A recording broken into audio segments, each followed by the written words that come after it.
Hello there and welcome to the Dubai Chamber of Commerce and Industry interview series. I'm Ethna Trainer and I'm going to be your host for this session.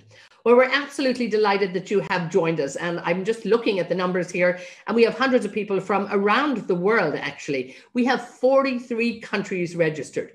So this is really exciting, and I know everybody at the Chamber is really delighted that you've taken the time to be part of this conversation. The Dubai Chamber of Commerce and Industry, the interview series. Now, of course, this is a series of one-on-one interviews that the Dubai Chamber has put in place with leading local and international figures. And indeed, all international figures. There's so much that's going on here in Dubai that we want to make sure we spread the world. Really talking to people from public and from private sectors, and all of these topics, of course, relevant to business community, both locally and internationally. And our guests have a lot to talk about. So let me get started on today's session because I'm very, very excited about it. We have with us the Chief Executive Officer of the Dubai Future Foundation, but I'm going to hold on to him for just a few minutes because I have a lovely video I just want to share with you, just an example of some of the tremendous work from the Dubai Future Foundation. Let's take a look.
Of this world. We learn every day. Where there is no talent, everybody is a leader. Where is a difficulty or talent, some will come through. And that's just for us.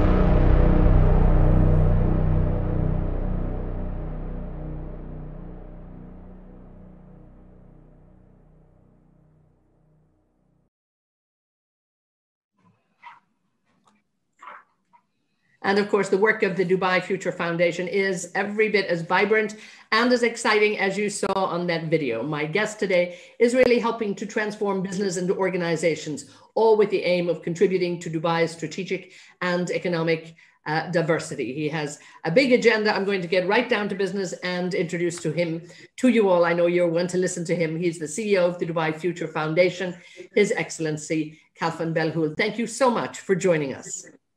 Ethna, thank you very much, and I'm honored and happy to be here with you. And please allow me to extend my thanks and appreciations to His Excellency Majid Saif Al-Ghrair, our dear friend and the Chairman of Dubai Chambers, His Excellency Hisham Al-Shirawi, as well the Vice Chairman, and His Excellency Hamad Bouamin, the President and CEO.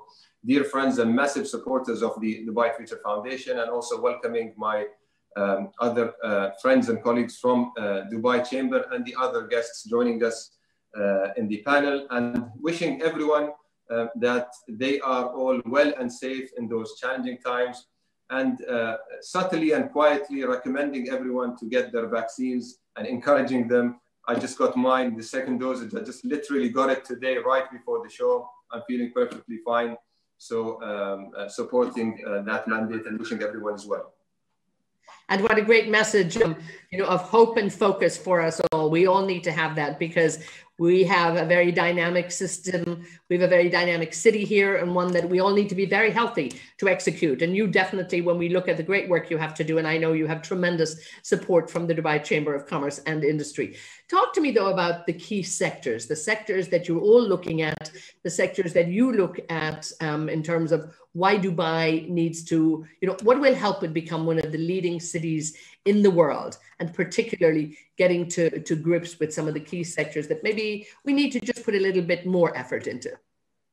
Absolutely. That's a very important question. If you allow me to maybe give it a twist, if you will, not only focusing on the key sectors, but rather looking at how we need to adapt in the sectors that will always exist in our lives, whether it's healthcare, education, banking, logistics, transport, and what has happened to those sectors through the pandemic and going forward, and also the introduction of the fourth industrial revolution and the potential introduction of new sectors. So it's a combination of being agile and embracing the change in existing core sectors, understanding the needs of the new introduced sectors, and then what do governments do in all of that, and what's our role? Because this is a big responsibility in the combination of the three, let's say, mandates, if you will. So if we start with the existing sectors, if you will, obviously the Dubai Future Foundation has learned so much in 2020. If we look at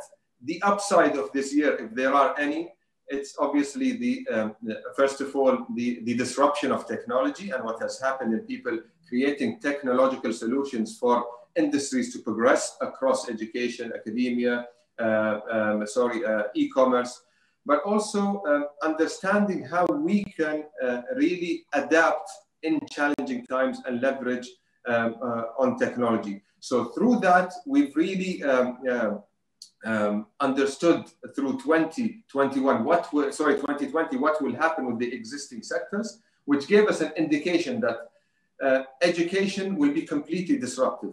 In the past, let's talk with an existing sector like education.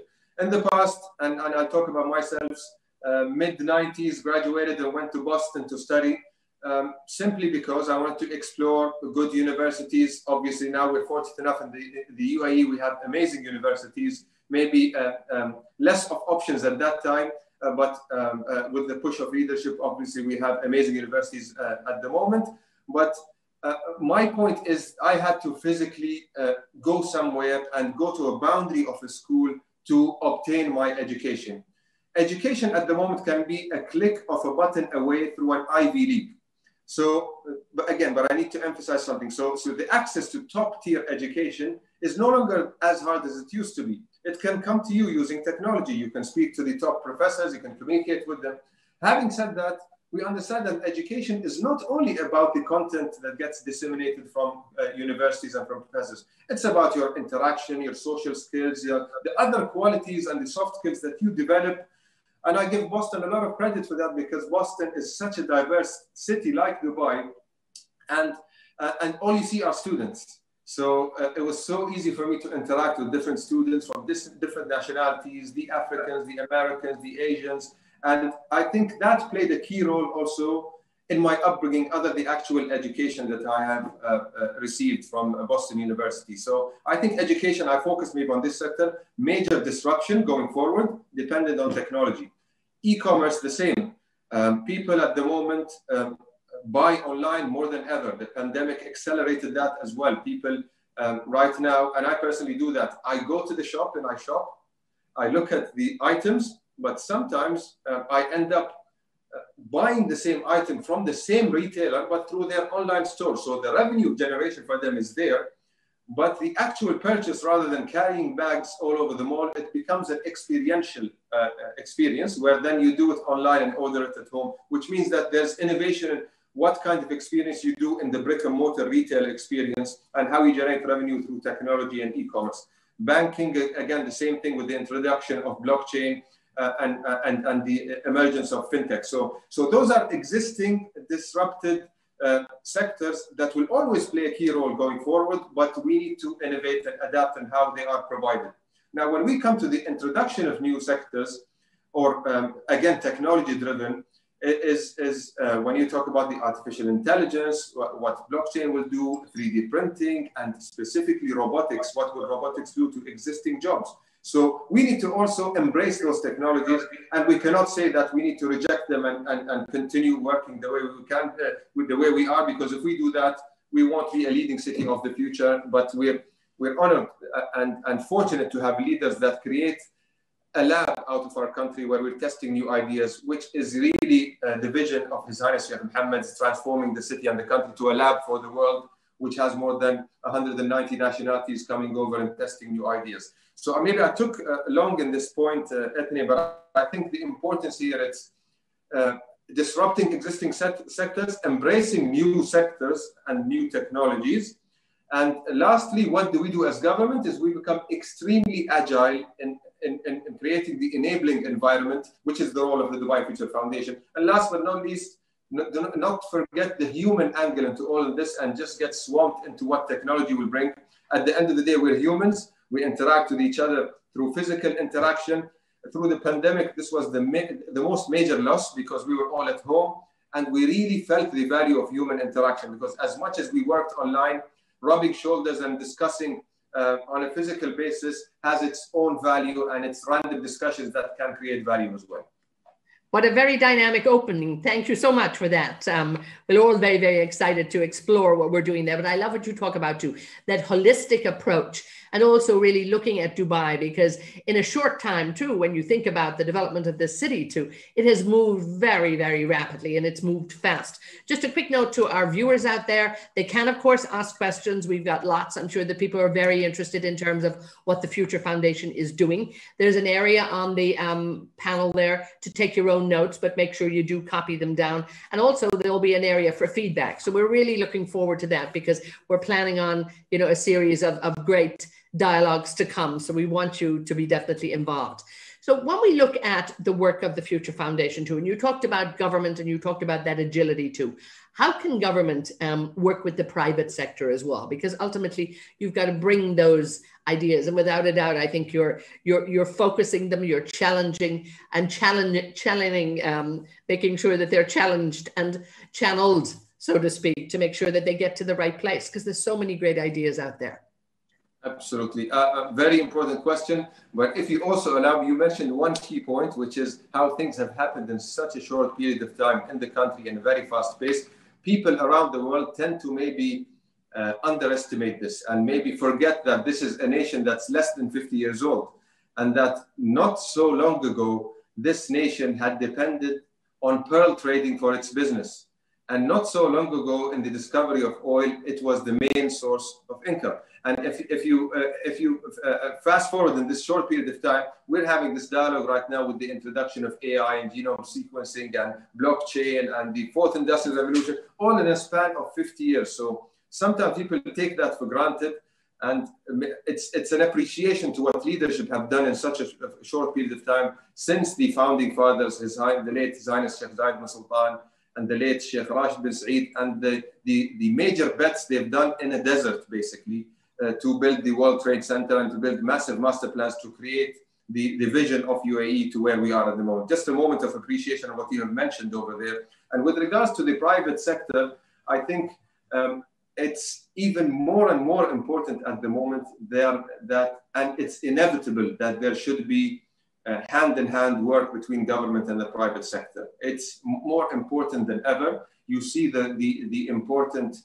of technologies, of the even social media, the data that's being accumulated through Facebooks and Instagrams and even other social media channels, and the value that those bring to the ecosystem. There has to be a need, there has to be some kind of a link and a synergy between the government in order for us to leverage on this data in a most beneficial way going forward. And I re-emphasize on the word data because everyone talks about how the data is the new oil at the moment. And obviously it plays a massive role because with the amount of data that's being generated by the millisecond globally, major beneficial decisions can be made. Take a simple example, even for the vaccination program and for who wants a vaccine and who needs a vaccine more than other. The more we align in our data, which is a global challenge at the moment, the more we will create better results for the globe in a positive way. So at the Dubai Future Foundation, we embrace the private sector through several programs, one of which is the Dubai Future Accelerators, where we have seen thousands of startups from all over the world. And our goal in the Dubai Future Accelerators is to call out for startups very agnostically through many sectors, so health, security, education, municipality, so on, more than 13 sectors. And the idea is that we invite the private sector through entrepreneurs and startups to come in and solve for government-related challenges, which is an extreme win-win situation, because what happens here is first you create hope through the government, and you are inclusive, because it's very rare that you see governments opening up their procurement capital, which is usually safe capital deployed to big institutions, but rather opening it up to give contracts to smaller businesses with innovative ideas to one, become more inclusive, and secondly, to create hope for startups and to build innovation within their departments. And the idea is that if the startup has a solution that can solve for a government challenge, it is given an MOU to start to test, and then it's given a contract to generate revenue. Naturally, this creates appetite to invest in the startup from venture capitalists. The more you generate revenue for the startup, the more it appreciates its value, the more there's appetite from a venture capitalist, which is an emerging asset class in the region. And we really, and in order for governments to really push for innovation and align with the fourth industrial revolution, more investment and more confidence and trust in this asset class needs to be built in order for us to align with the vision of leadership. To give even the city credit and the country, if you look at the numbers and look at all the reports from the Magnet report, which is a prominent report here that looks at the innovation ecosystem and the venture capital as a comparison to GDP and research as a comparison to GDP, it's a lovely report to look into and understand what the region is all about. You would see that we do have a lead region-wise, but are we as a percentage comparison to a GDP at the ratios of Israel and other countries that are known to be very keen on R&D and venture capital? As a ratio perspective, we're not there yet, but we have a regional lead, if you will, and the mandate is to raise the awareness, get the comfort from the private sector and the government to deploy into this space and build it more. So that's one partnership we have with the private sector to increase the belief in entrepreneurs and startups. And of course, that's a partnership you have to strengthen and continually strengthen. But you can only do that when the leadership is very open and the government is actually opening to ideas and asking for ideas and appointing, something like the Dubai Future Foundation to actually make sure that this happens and that you develop this thriving ecosystem. Talk to me about how perhaps this might be able to help other governments in the region or indeed around the world, because it is about opening their eyes and ears, their arms, opening their doors, looking for new ideas, being prepared to be challenged as well. Talk to us a bit about that.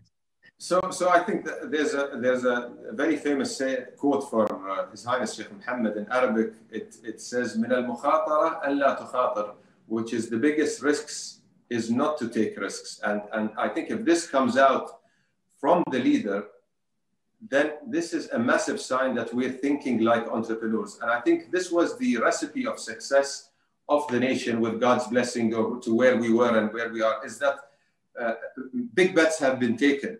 And those big bets come with risks. But if we do not embrace those risks and accept the risk, but mitigate it as much as we can, then we will not be leaders. So the fact that our leaders are thinking this way makes it so much easier for us as government entity responsible individuals to actually try out new things, let alone the sector that I'm involved in, which is innovation driven, which means that there will be so many new ideas, so many failure rates. But we need to embrace failure and celebrate it, because failure is considered a learning curve. And for those that have failed, they will definitely succeed going forward. So I think with that mindset, have we not made mistakes? Absolutely, we've made mistakes. Do we strive to be number one in everything? Yes, His Highness Sheikh Mohammed wants us to be number one in everything. Does this mean that we will be number one in everything? Maybe not. But if we strive with that mindset to be number one in everything, and we'll definitely learn from the mistakes that we make. In the mindset of an entrepreneur, I think those are the attributes of us setting an example for other countries to be a forward-thinking country. Now, do you also see the role of the Dubai Future Foundation really helping to maybe influence, the development and the implementation of policies and strategies for the future? Is that part of the role? Oh, absolutely. It's a core component, Ethne, and I'll come to the actual product that we have or we're overseeing that's related to policies and regulations. But prior to that, emphasizing on the same point, maybe the audience would typically think the typical challenge for an entrepreneur is financing, and they think there's maybe lack of investment in venture capital. Yes, that's a challenge, but it's not the biggest challenge. This will be, confidence will be raised with time. But what we've realized from the studies and from being on the ground with entrepreneurs, the biggest bottleneck for entrepreneurs are policies and regulations. And if you have a government that can amend regulations and policies in favor of innovations, you've ticked a massive box for entrepreneurs. And with that, I'll tell you a story, Ethne. I was honored maybe a couple of months ago to take around 20 or 30 of the prominent venture capitalists of the region, the entrepreneurs, and some individuals from the academia, people the likes of the founder of Wamba, Mr. Fadi Ghandour, the founder of Beko, my dear friend as well, Danny Farha, the founder of Kareem, my dear friend Magnus as well. So entrepreneurs, academia, investors, people that believed in the story of Dubai and the UAE. We gathered around a group of 30 and we took them on a cycling trip with the Crown Prince, His Highness Sheikh Hamdan bin Mohammed, who is also the chairman of Board of Trustees of the Dubai Future Foundation. And the idea was just to appreciate them and at the same time promoting health and well-being. And we went on an amazing 15K cycling tour with His Highness. And it was supposed to be casual and just for His Highness to meet them and have a talk and send a message of appreciation to them. So when we first went there and he met everyone, and this idea was also driven by my dear friend, His Excellency Hilal Al-Marri, who oversees DTCM as well and Dubai World Trade Center, an amazing driver of the innovation ecosystem here and also a partner in the Dubai Future District Initiative.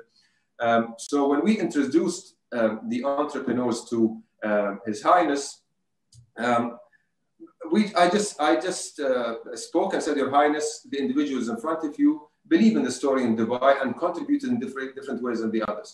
He went to them and he said one sentence, and it resonated so much to them. He went to everyone and he said, ladies and gentlemen, in Dubai, anything can be changed.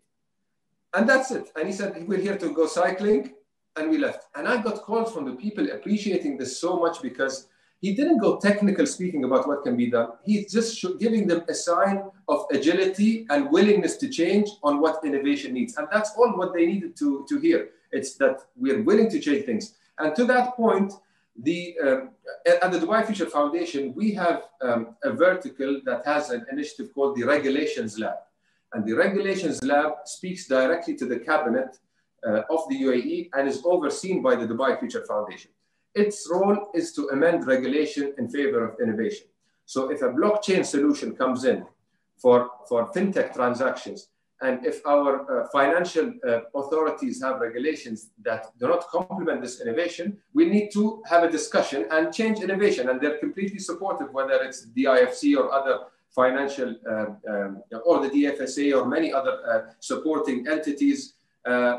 We have a dialogue and we push a new regulation through the Reg Lab to be submitted to the cabinet, where at the cabinet, a temporary license will be awarded to test that idea, and then the long term is to get a full-time permanent solution. So for example, if 3D printing, and that's another story, 3D printing, obviously emerging technology. When we first did our first 3D printing building, commercial offices right next to Emirates Towers, when we first wanted to set up the building, there wasn't a regulation for us to actually register that building. So we actually registered it as a tent because there wasn't, because a typical building has specific regulations. But through this entities like a RegLab, new regulations have been created for 3D printing, for blockchain, for robotics. So the point here is absolutely policies are important, and the vehicle for us is regulation labs. We listen out to new regulations and amend them in favor of innovation.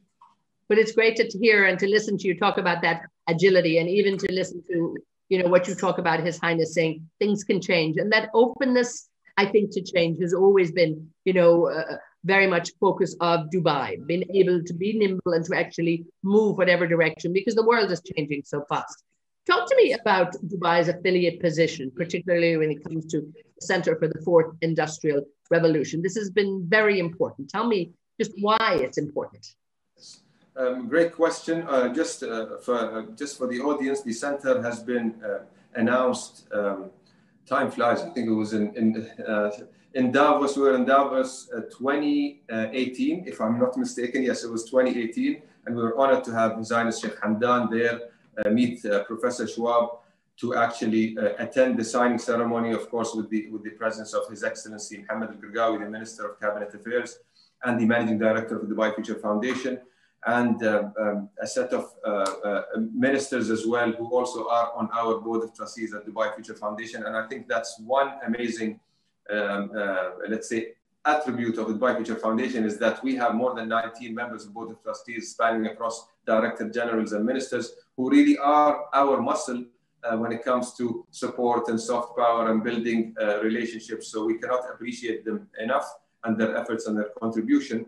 But with regards to the center, it was announced on in 2018 in Davos, and it's the whole idea behind it are several things. One is it acted as the indirect value is that it acted as a node when it comes to the World Economic Forum and a network hub to connect with other centers all around the world. And this is a very strong value, if you will, to speak to like-minded people where centers exist all over the world. So that's one. Secondly, is we discuss topics that are relevant to the Fourth Industrial Revolution and that are relevant to our region. So the first 3 reports we're working on in the center, and the center has its advisory board as well, which has more than 18 members as well, predominantly from the UAE, managing different government entities, and also influential individuals across the globe, and some from the World Economic Forum as well. And the idea is to focus in its first mandate on 3 topics: machine learning, blockchain, and genome sequencing. And we've started with blockchain, and we've came out with a toolkit out of this based on best practices and studies globally.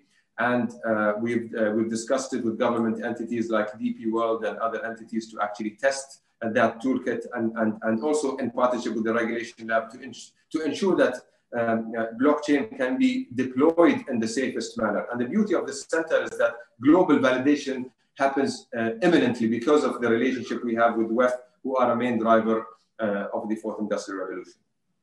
No, and it's great to see how, you know, you can actually make sure that it's been rolled out to look at public and private enterprise, you know, particularly adopting, you know, and designing policy and all that. Absolutely essential. Talk to me about the initiative to have 1 million Arabs in terms of being qualified to be able to code. I mean, this is ambitious, but you're driving this too. Absolutely. Now, the 1 million Arab coders obviously was one of the first initiatives at the Dubai Future Foundation. As we know, coding is the language of the future. Getting enough coders into this ecosystem creates value in so many ways. And the whole idea behind this program is, first of all, it's a tool to get people ready for something that will be relevant to the future. That's one. Secondly, to the innovation ecosystem, there's always a linkage between coders and entrepreneurs. And sometimes you have the skill set of an entrepreneur who's a good leader, he has the right charisma to lead the business, but he lacks maybe the technical skills, and vice versa. So the whole idea was for us to graduate those people and and then infuse them with our other programs that are running, the accelerators and the incubators, so that we can create that harmony between technical people and entrepreneurs that can lead businesses and come up with successful startups. So that's the idea of it. What has been mentioned, amazing numbers, north of 800,000 enrollees.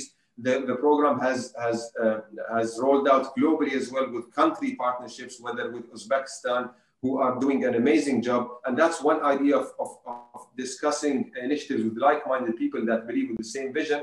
We run the program in partnership with Uzbekistan as well. We've done it as well with Jordan. And one of the most touching moments for me personally as well is when we also, I personally went to the refugee camp as well in Za'atari in Jordan. And I visited them there, and we created a direct program for refugees to contribute as well through the coding initiatives. And nothing will make me happier than seeing them actually get infused as well into the market and creating out of their skills businesses. So that's also something that's very special to me and the team at DFF personally. So we look forward to the progress of this program. And that is so wonderful, because talent is indeed, it's all around us, and sometimes in the most, unusual places, and again, the most deserving places where you really need to look. So well done on that initiative. I think it's going to be very successful. But talk to me about, the Dubai Future Academy. And when we look at, the University Entrepreneur Program and all of that, and people look at the great work you're doing, is this exclusively for Emiratis? Who's involved? How can people work with you? Talk to me a little bit about that, because I know there's a lot of people watching out there that are just looking in amazement at the great work that you've done. Thank you. So to that point, first of all, it's not only for Emiratis, it's a program that supports all.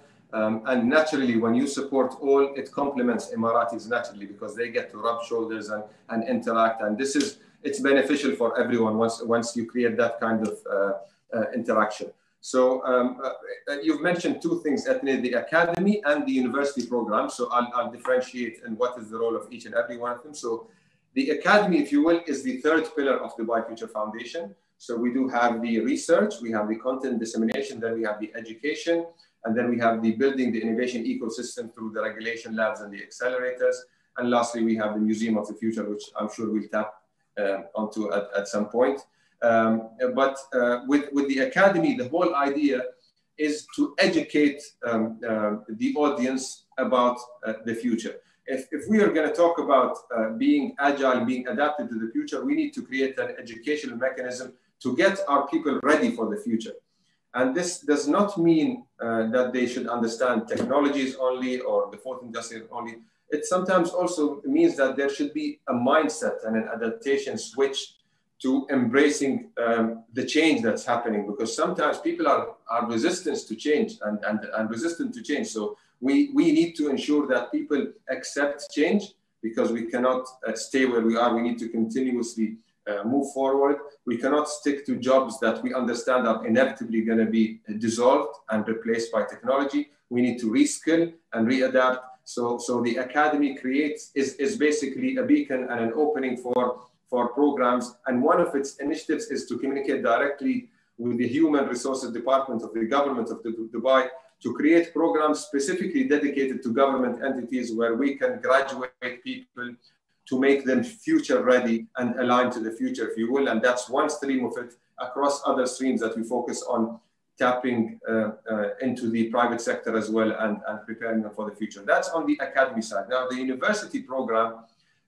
is a very exciting program for us as well. It was part of the 50th charter announced by His Highness Sheikh Mohammed to transform the universities into entrepreneurial hubs. And the idea behind this is we've realized now through the disruption of technology that successful startups do not necessarily need to wait to graduate for them to become good business people. You look at the likes of Bill Gates, you look at Facebook and the challenges he had at universities and where he has reached with his business. So the idea is you don't need one or the other. You can do both at the same time. So you cannot give up your education for the sake of entrepreneurship, and you do not need to wait till you graduate for you to run your business. We can do both together. And clearly, we've seen that people used to challenge this in the past. So the role of this program is to create entrepreneurial hubs, get people and the students to be more curious about business, to start testing their ideas, affordable license for them to start up their businesses and register their companies, and potentially as the value, and also with funding mechanisms through Dubai SME and beyond, to have grant mechanisms to start with, all the way to proper VC financing as they grow, and then funneling them to the ecosystem. So the idea is entrepreneurship or falls hand in hand with education. And the idea is also to discuss with the universities that even if those entrepreneurs fail in the business, it's still credit and learning curve for them. And that's the most important attribute. We cannot say that a successful business means that you get credit. It's the learning curve that you've gotten through that process is what gives you credit as an entrepreneur. So that's the program, and it funnels through our acceleration program as well. Indeed, yes, indeed, the perfect name for it too, the acceleration program. So no standing still, and certainly no looking back with regret on that. It's about, grasping what's there and going for it. I'm getting some questions coming in, which is wonderful, from our audience. And, we've only got about 20 minutes left, so let me start putting some of them to you. We have a question from Kamal Kant. It's here in the UAE from Network International. Are you taking equity in many of the startups in the UAE? Specific question there. That's a very good question. For now, the answer is no. Potentially in the future, yes, but this is a bit of a technical question, and I'll try to be very brief with my answer.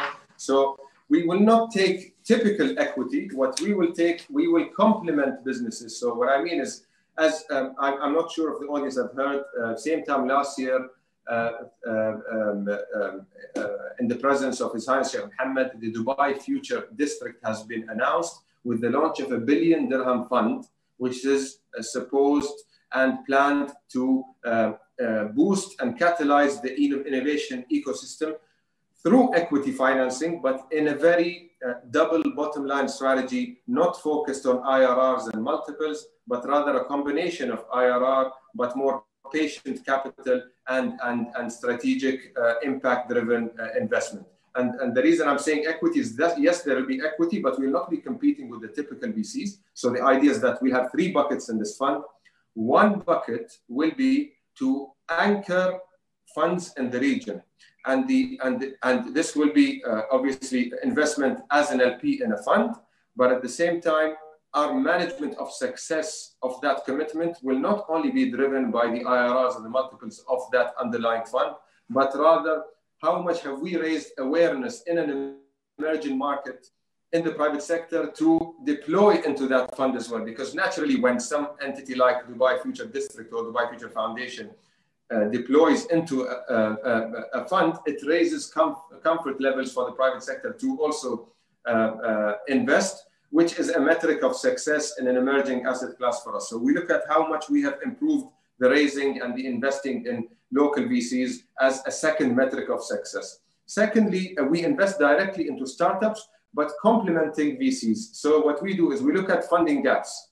So if we see that there's appetite in Series A financing and there's less of an appetite in angel or vice versa, then we come in to plug that gap to ensure that there's harmony in the growth of a startup and the cycle of growth for the startup happens. We also do matching schemes. If a fund also invests, we also match them. And at the same time, if we see that a fund is raising a specific round for a startup and there's pro rata where we can get in because they're unable to close that round, we come in and we plug that hole. That's obviously IRR and return for us, but at the same time, the KPIs that we've helped the startup to jump into the second round of financing. So this is all equity, but it's equity / impact. I don't want to go into much detail, but to show you it's a balance. It's a double bottom line strategy. And lastly, through this fund, we can also look at a global fund-of-fund program, but also with a strategic eye that we will cherry pick funds that have synergy through underlying companies, portfolio companies that can grow in the region, and with partnerships at the GP level that we believe can create value as well regionally and globally. So it's all strategic. It's very exciting for us because it's the first of its kind for the region, and I think it can do wonders if it's deployed in the right way. And as you can imagine, on a live forum like this, you're creating great anticipation out there with people. So not surprisingly, I'm getting a few questions in here in terms of how can people get involved and how can they approach you? I have a question here from Brent Vanderwalt in the Be Change group, also looking at, startup companies in terms of how they can help in different markets and raising capital, but how do we get involved? And another question on a similar note too from Matthew Matthews from Logis Eye, also asking about, innovative startups and how does one approach you? What do you want from companies? What are you looking for? How do they just rock up and knock on your door and say, I have a great idea? So give us a feel for what they need to do in advance before they come to you. Well, the biggest way, my friend, or the easiest way you use technology now is our website, and it has everything that I've explained across all our verticals, explains every mandate, the regular, the future accelerators. There's also the Dubai Future District website, which focuses on the fund as well. So I recommend looking at that as well. So the Dubai Future Foundation and the Dubai Future District. And obviously more than happy to share contacts, post email offline to ensure that there's also email communications. But obviously there's an email in the website as well. And I'll make sure the team pays close attention to any contacts we receive on email that are relevant to this interview. So if you can kindly mention that maybe on the email, so to ensure that we cover everyone that has been with us here today. Obviously we pay attention to everyone, but it's nice to understand where the source of this request has come from. So definitely looking forward to the points discussed. Another question I have here, and it comes from Patrick O'Keke, and looking at any programs that might attract innovations from Africa. And I bet there's plenty of people from different countries probably asking themselves the same question right now. What can they do? Is it more just get involved and connect with you guys? And what are you looking for though? So I think my best advice for innovations from all over the world is to check out our Dubai Future Accelerators program. We are in our 8th cohort at the moment, and the program is 80% global. So I'd say 20% of the program is from the region. So it shows that there's a sign of collaboration and inclusivity, and it's extremely diverse from a continent perspective. So check out the program, and the program launches challenges agnostically through different sectors. So if that sector is relevant to you, please feel free to apply to it, because we have a team that meets all entrepreneurs and startups, and we validate and vet those ideas. And I'll be very frank, Ethne, when we first launched this program, we faced a major challenge in the filtration of the quality of the startups. And the reason being is the startup, it was a 9-week program where we, through the accelerators, we paid for tickets, we paid for accommodation for those entrepreneurs, and to come in to solve a challenge specifically. So let's take an example. Dubai Health Authority launches an AI solution for a diagnostic of disease X. And we get startups coming in with solutions. We vet them. The ones that pass come in, 9 weeks of testing with the government entity. They succeed, they sign an MOU, they get a pilot test, and they get awarded, and then VCs look at them, and we create a successful story. But when you create a value proposition like this, you attract everyone, the good ones and the not so good ones. So you have prominent startups, you have good ideas, but you also have people that come in and set up a company a day after they've heard the news, because the value proposition of coming to Dubai and enjoying Dubai by itself is valuable for them. So you get so many ideas. So my point is there's always a filtration that has to happen due to the attractiveness of the value proposition. So we will do that. So feel free to reach out to us. I'm looking forward to assessing those ideas. And obviously, I think people need to keep in mind, of course, the quality that Dubai wants, the quality that Dubai intends to launch out there. So a lot of homework to have done in advance before they actually come to you, without a doubt. I think that's very, very valid here. Is Dubai Future Foundation helping startups to sign MOU with government entities? And this is a question from Hamad. Absolutely, absolutely. That's clearly the Dubai Future Accelerators program. Don't quote me on the figure, but it's a 3-digit figure when it comes to the amount of MOUs we've signed with government entities to give startups the hope to start the interaction. Now, the key is not the MOU. The key is signing the pilot test right after that. So the MOU is the intent and the understanding. And then it's the signing of the pilot test with the government entities, and then the signing of the larger contract which generates revenue. So we do all that, but it all depends on how well the startup does in its idea and its selling skills to the government entity. But I guarantee you that the teams that we have from the government entities are teams that understand entrepreneurship and understands the risk behind new ideas and are open to that risk, because this is what creates an innovative department out of that government entity. Now, I know, of course, you said you're open to people from anywhere around the world, and a question that's come in here from the Khalij Times, Muzaffar Rizvi, talking about, the startup ecosystem in Dubai. Do you expect significant contribution and collaboration with Israeli startups? The door has now opened, and a lot of work going on and tremendous interest coming from Israel. Well, obviously we've had, and I cannot explain to you how many discussions I've had with that regard because of the relevancy of my sector at Dubai Future Foundation. Clearly, the numbers in Israel when it comes to percentage ratio of GDP and BC, ratio of GDP in R&D is the highest globally as a ratio. Their keenness on agri-tech, on robotics is huge as well. And the learning curve that they have had through their programs, whether it's the Startup Nation or any other programs that are within the Israeli innovation ecosystem, there's so much knowledge that has been captured over there. And the idea is to create a two-way dialogue, which we have been doing, which is understanding the knowledge and the experience that has been built in Israel to build the innovation ecosystems, because we are heading in a similar track when it comes to the focus on deployment of VC and R&D, and the focus is there.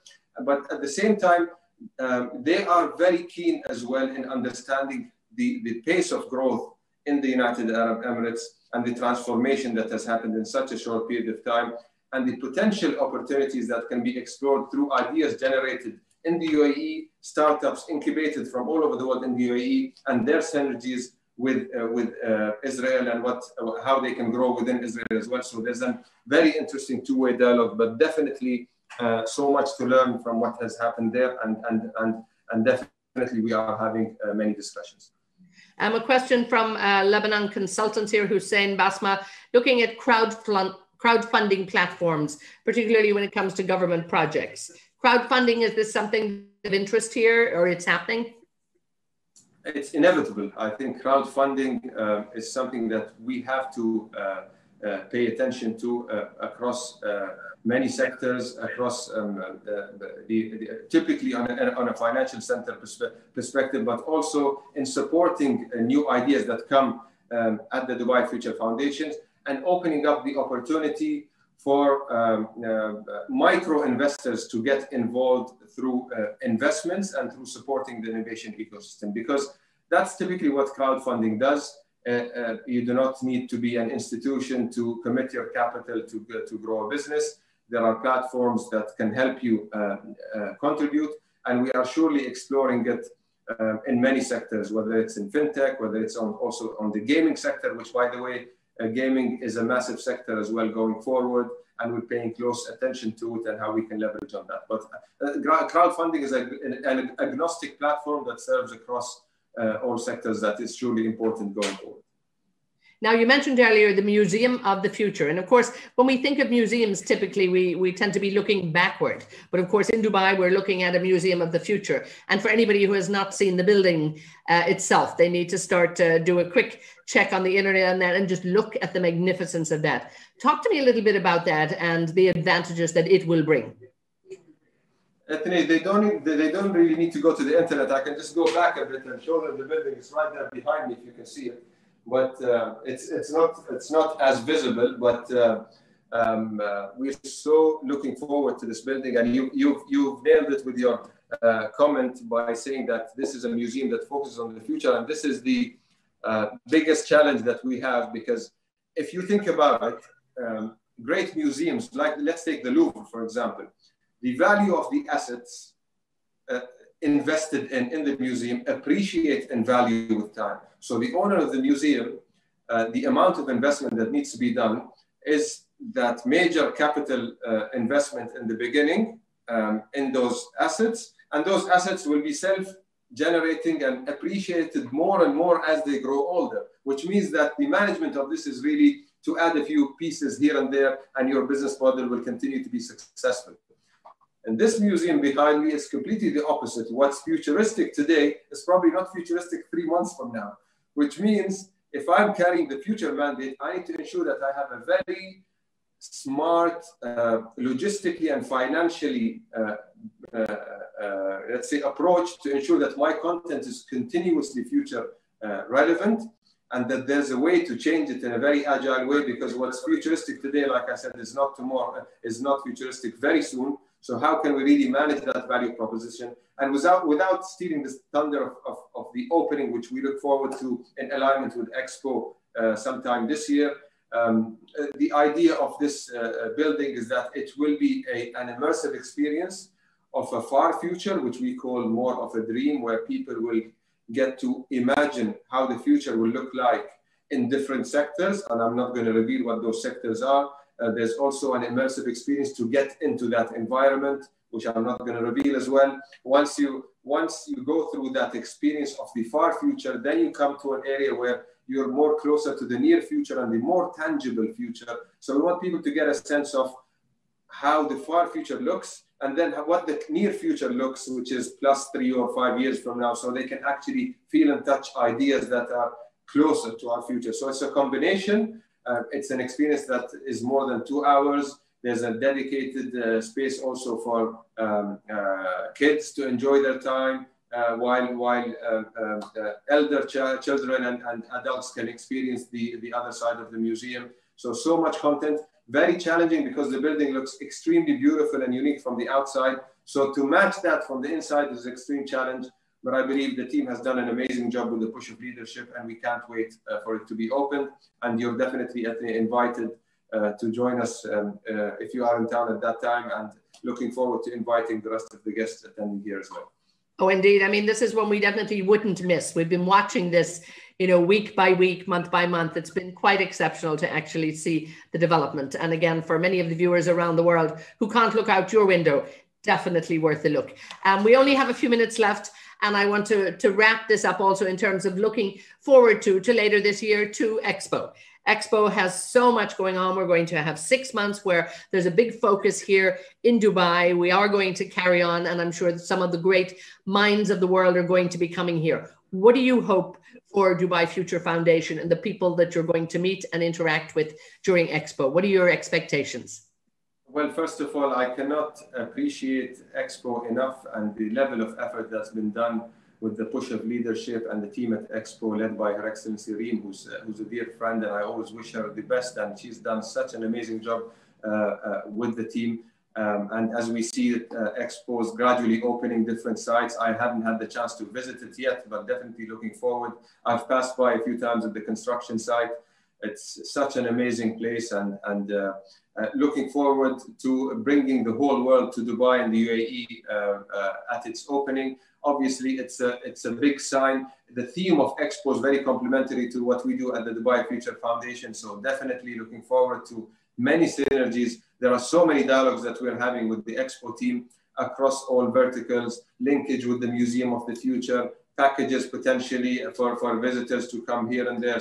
So many dialogues. We cannot not be part of this. The whole UAE is behind Expo, and we definitely are at the Dubai Future Foundation. And of course, when we look to the future, it's big, it's wide, it's that great dynamic sort of uncertainty that's there. I think you look at really as a huge opportunity, and I guess that's the mindset we all need to get. Absolutely. The biggest variable in the future is the unknown, Ethne. And the further you go, the more the unknown is visible. And that's what we talk about in the future. But again, you need to do your best in assessing it. And you need to do your best in taking those bets and mitigating the risk. And this is what our leaders have taught us. And we need to continue doing this if we want to grow in the way that we have fortunately grown since the formation of the UAE. So we will continue doing that. Well, thank you so much. And indeed, you know, under your leadership, I know the Dubai Future Foundation will continue to grow and continue to thrive. It's been such a delight to have you here as part of the interview series for the Dubai Chamber of Commerce and Industry. I know all of the team and the leadership at the Chamber is so grateful to you and so delighted to have with us here His Excellency Khalfan Belhoul, the CEO of Dubai Future Foundation. Thank you so much. Thank you so much, Anthony, and thank you for moderating this amazing session. Enjoyed having it with you, and thank you again for Dubai Future Foundation, Dubai Chamber, and stay safe, everyone, and don't forget to get vaccinated. That's my last message. Indeed. Stay safe. That's the big message that comes here, so we can all thrive together. Once again, thank you so much, and keep an eye on all of the great work that's going on at the Dubai Chamber of Commerce and Industry, and we'll keep you up to date with great interactions throughout the year. So stay tuned. Thank you all so much. Thank you very much.